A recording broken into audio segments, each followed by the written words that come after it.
Hi, let's delve into the trucking news from May 1960.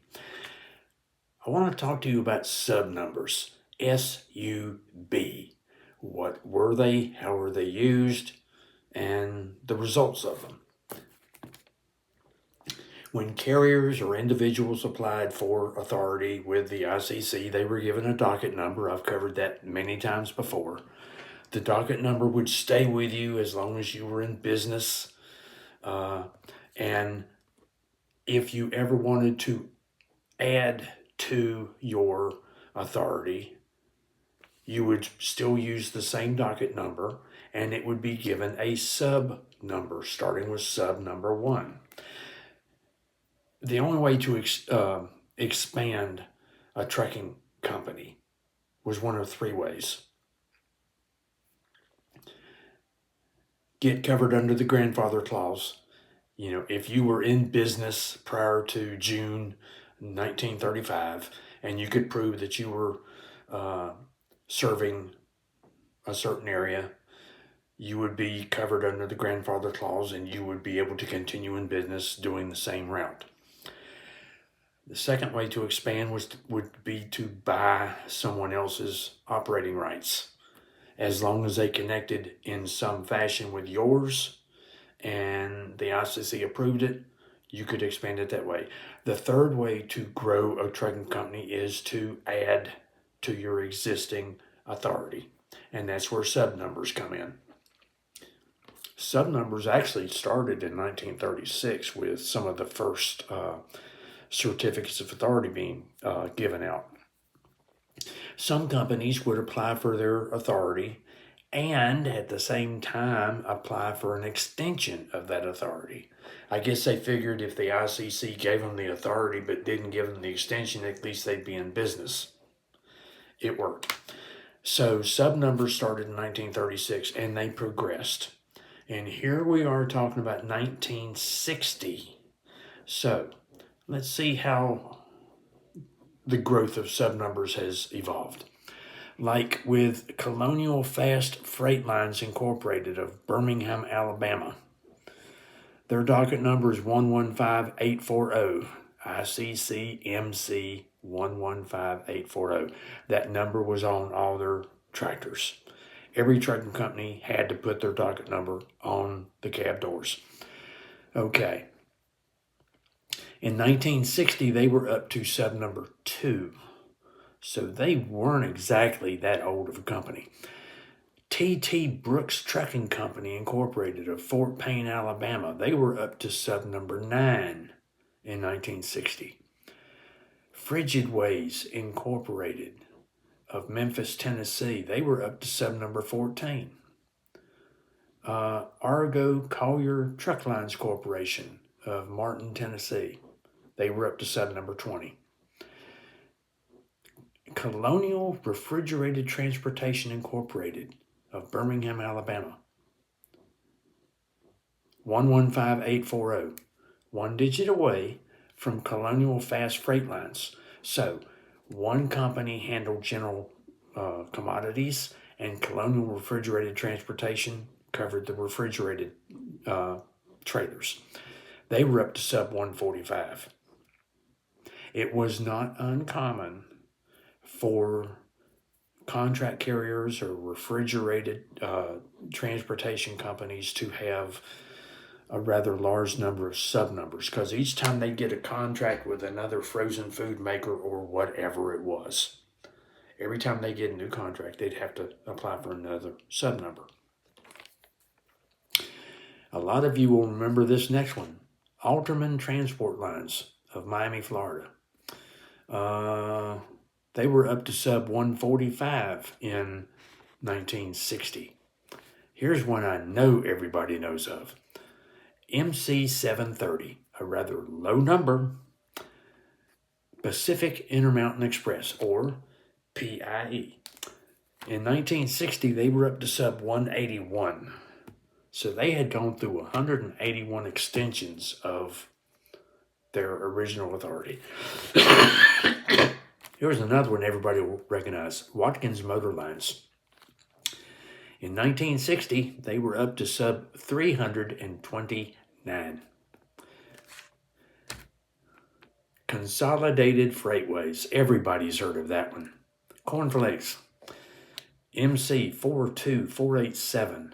In 1960, they were up to sub 459.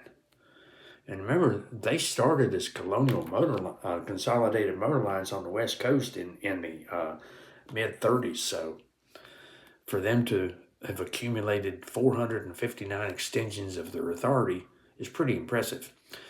Arco Auto Carriers Incorporated of Chicago, they were up to sub 586. And the granddaddy of them all, you'll never guess which company had the most that I know of sub numbers in 1960. Ready for this? Railway Express Agency of New York, REA. Think of, now for those of you who don't know REA, think of UPS before UPS. That describes REA Express. They originally took small packages from the railroads and delivered them. Now they were pretty much nationwide. Want to take a guess at how many sub numbers they were up to in May of 1960? They were in the 1600s. Yes, 1600. That's a lot. And what happened with them? They bombarded the ICC with extensions. Every time you turn around in 1960 and even prior, they were sending in additions to their operating authority left and right. And I'll give you a good example right now. To give you an idea of the extent of Railway Express Agency's ability to swamp the Interstate Commerce Commission with 1,600 extensions of their authority called subnumbers, I'm going to provide an example of just 4 of them that had been approved by the ICC in May 1960. Ready? There were more, but I'm just going to show you 4 of them.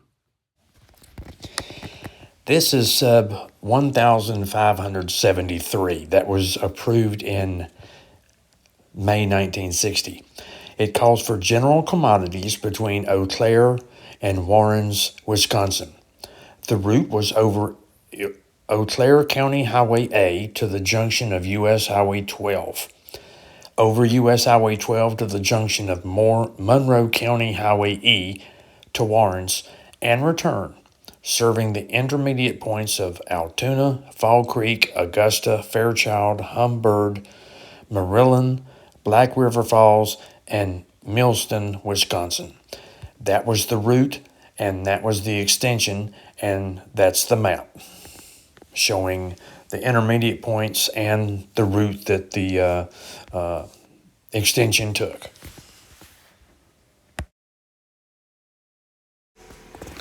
From the same period of time, here's sub 1613.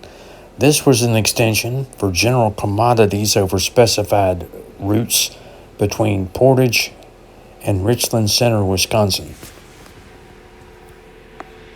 And the last one I want to show you is sub 1621.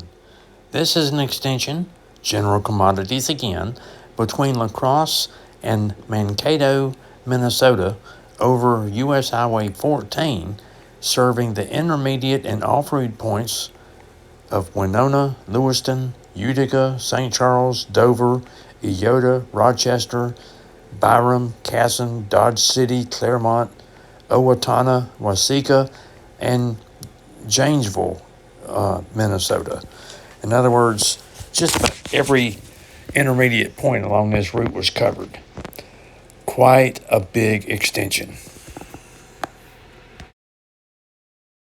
So there you go. There's a good example of what subs were as far as adding extension to existing authority to one docket number.